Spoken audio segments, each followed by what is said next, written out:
10월 29일도 결혼 준비를 위해 웨딩 플래너와 상담이 있었고 일을 마치고 귀가 전 이태원에 잠시 들렀습니다. 이태원 도착 시간은 10시 2분이었고 도착 후 15분 만에 참사를 당했습니다. 세계 음식 거리를 걷던 중 해밀턴 호텔 앞 T자 골목에서 인파가 갑자기 몰렸고 이를 피하기 위해 이태원역으로 내려가던 중 파도처럼 인파에 휩쓸렸습니다. 세계 음식 거리에는 제대로 걸어갈 수 없을 정도로 사람이 많았지만 그곳에 경찰은 단 한 명도 보지 못했습니다. 이태원역으로 골목을 내려가던 중 108 힙합 클럽 앞에서 인파에 막혀 벽을 느꼈습니다.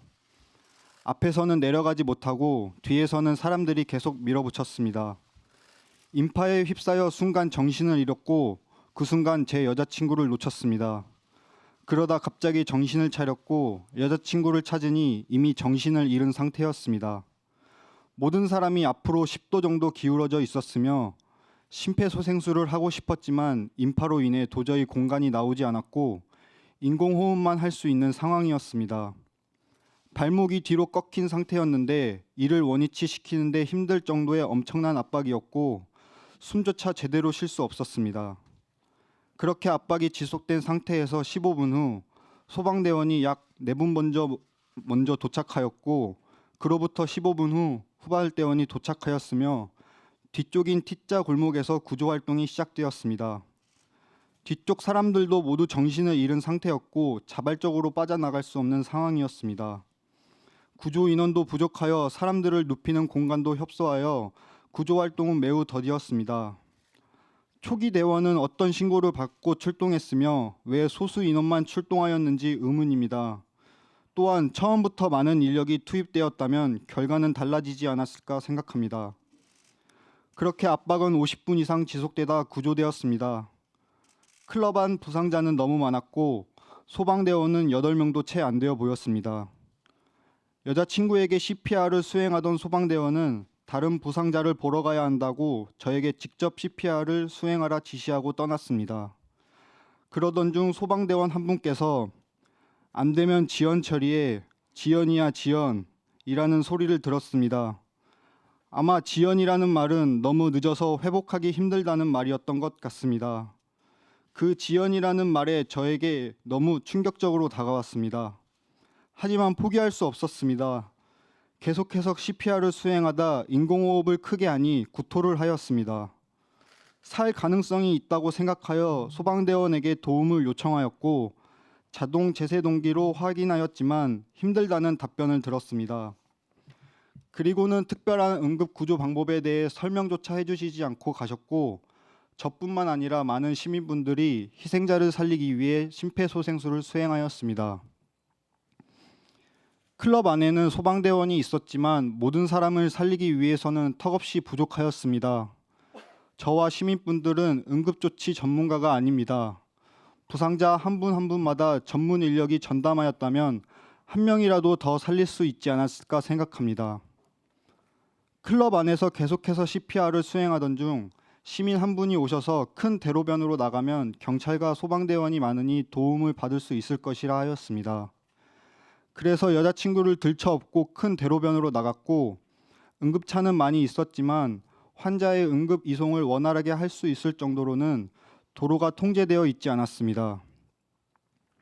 소방대원에게 의사에게 빨리 치료를 받을 수 있게 병원으로 이동시켜달라고 애원했습니다. 하지만 소방대원은 병원으로 못 가고 빈 상가 안으로 이동해야 한다며 여자친구를 상가 안으로 이동시켰습니다.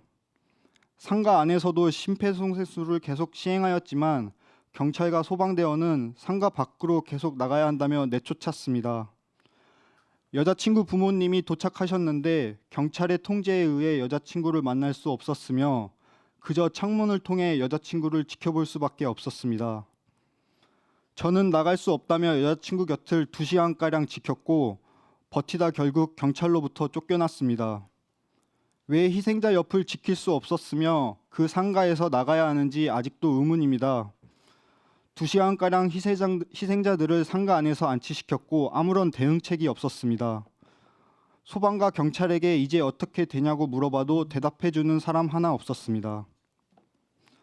원효로 다목적 체육관으로 이동해서도 여자친구를 만날 수 없게 경찰과 소방은 계속 통제하였습니다.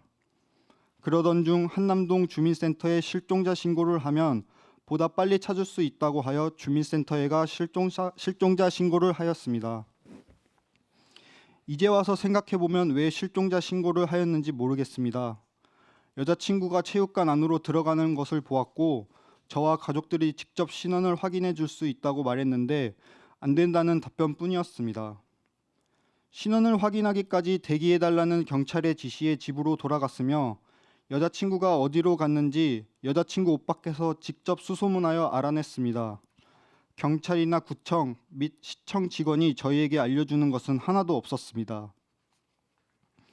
장례를 치르기 위해 연고지로 이동하는데 검사의 검시 필증이 필요하며 경찰서에 직접 가서 신고해야 한다고 지시했습니다. 그래서 신고하러 경찰서로 갔는데 갑자기 진술서를 작성해야 한다며 여자친구 오빠와 제가 진술서를 작성하였습니다. 질문에 답변하면 경찰이 타이핑하는 진술서였습니다. 이 또한 돌이켜보니 진술서를 왜 작성해야 하는지 모르겠습니다. 또한 여자친구 오빠께 희생자의 사인이 무엇이라고 생각하는지 부검할 의향이 있는지 질문하여 너무 놀랐습니다. 여기까지가 사고가 일어난 경위에 대해 말씀드렸으며 마지막으로 하고 싶은 말이 있습니다. 159번째 희생자의 소식을 듣고 너무 안타깝고 충격을 받았습니다. 저 역시 지금도 그런 힘든 시간을 견뎌내고 있습니다.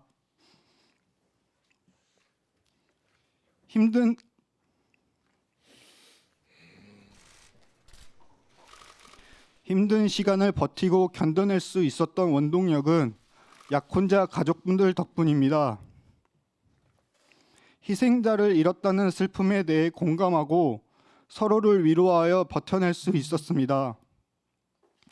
이러한 공감이 없었더라면 저 역시 159번째의 희생자와 같은 선택을 했었을 것 같습니다. 그만큼 같은 슬픔을 공유하고 서로를 위로하는 것은 굉장히 중요한 일입니다. 그래서 유가족들이 서로를 만날 수 있도록 정부에게 요청하였습니다. 하지만 정부는 그러한 모임을 만들어주지 않았습니다.